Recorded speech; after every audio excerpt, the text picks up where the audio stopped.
coveting what your neighbor has. And sometimes when we're at work and we see that others are being promoted, or how they're getting attention, or just how they're easy, they can move to the left and someone notice and they get applause or whatever it is, you know what I'm saying? And then we start getting upset because that person got promoted easy, and look at you over here working so hard. Or, it took me 3 years to get that promotion, and the other person, 3 months. And then you start talking about it, and then you bring it up with your coworkers.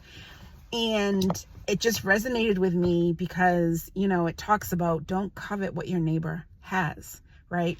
Because what happens when you start trying to covet what your neighbor has? You find yourself going to work every day, especially for us Black women. Guess what happens? Our hair falls out. You know why? Because we're coveting other people's what they have, right? Also, our blood pressure goes up. Why? Because we're stressed and we're coveting what other people have, right?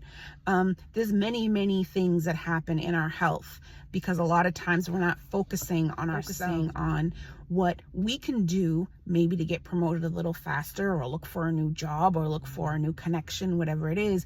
We get off track, we get distracted because we're so focused on, Susie got promoted? Well, it took me 2 months, why did it only take her 1 day to be here? That's a little crazy story, but you know what I'm saying?